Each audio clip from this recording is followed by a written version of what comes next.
தமிழ்ல இவ்வளவு சொல்றீங்களே! அதான் கேட்கிறேன். ஓகே.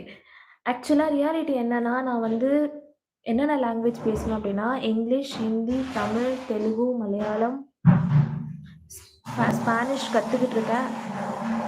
ஒரு நிமிஷம்.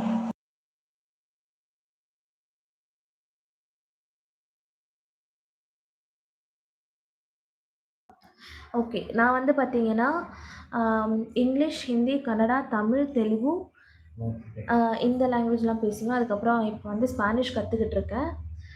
அண்ட் வந்து பார்த்தீங்கன்னா, நெறைய பேர் ஆக்சுவலா கேட்பாங்க. நீங்க எப்படி வந்து பெங்களூர்ல வந்து தமிழ் டிஃபரெண்ட்டாவே இருக்கும். ஸோ வந்து கேட்பாங்க. நீங்க வந்து எப்படி இந்த தமிழ் வந்து பேசுறீங்க? லைக் வந்து ஊர்ல பேசுவாங்கல்ல, அந்த மாரி தமிழ் நீங்க அழகா பேசுறீங்க அப்படின்னு சொல்லுவாங்க.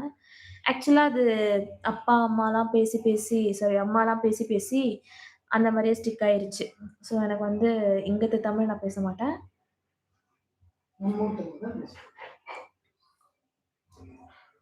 அண்ட் வந்து பார்த்தீங்கன்னா, எனக்கு தமிழ் சுத்தமா படிக்கவே ஏன்னா நான் படிச்சது, வளர்ந்தது எல்லாமே பெங்களூர் தான். தமிழ் சுத்தமா படிக்க வராது. ஆனா, நான் ஒரு ஒரு வார்த்தையா கூட்டி கூட்டி படிச்சுட்டு இருக்கேன். நான் வந்து தமிழ் கத்துக்கணுன்ற ஆர்வம் எனக்கு